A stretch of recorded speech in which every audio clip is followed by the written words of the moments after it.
ராஜ் அன்னைக்கு தீவிர யோசனையோட car drive பண்ணிட்டு போயிட்டு இருந்தான். அவனுக்குள்ள பல கேள்விகள். ஏன் என்னோட வாய்ஸ் என்னோட ஆஃபீஸில் கேட்கறதில்ல? என்னோட ஃப்ரெண்ட்ஸ் கூட நான் சொல்கிறத சரின்னு ஒத்துக்கிறதில்ல. நான் வேலை பார்த்ததுக்கு எல்லாம் மற்றவங்க க்ரெடிட்ஸ் எடுத்துகிட்டு போயிடுறாங்க. இது எதனால் அப்படின்னு ரொம்ப யோசனையோட அவன் கார் ஓட்டிகிட்டு போயிட்டு இருந்தான். அப்போது ரெட் சிக்னல் விழுந்தது.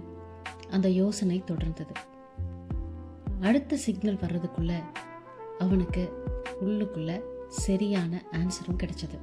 எத்தனை நாள் நான் மற்றவங்களுக்கு ரெஸ்பெக்ட் கொடுக்குறேன்னு சொல்லிட்டு அவங்க தப்பே செஞ்சுருந்தாலும் நான் தப்புன்னு சொல்லி போய் நின்றுருக்கேன். எத்தனை நாள் என்னுடைய வேலையை அவங்க செஞ்சாங்கன்னு சொல்லும்போது அதை சரி சரி அப்படின்னு தலையாட்டியிருக்கேன். ஏன் இது இல்லை, இது நான் தான் செஞ்சேன்னு ஏன் எனக்கு சொல்ல வரல?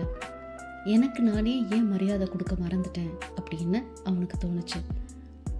கிரீன் சிக்னல் விழுந்தது. அவனுக்குள்ள பெரிய தெளிவும் பிறந்துச்சு. எனக்கு நானே ரெஸ்பெக்ட் கொடுத்தா தான் அடுத்தவங்க எனக்கு மரியாதை கொடுப்பாங்கன்னு புரிஞ்சுக்கிச்சு. Self respect is very important.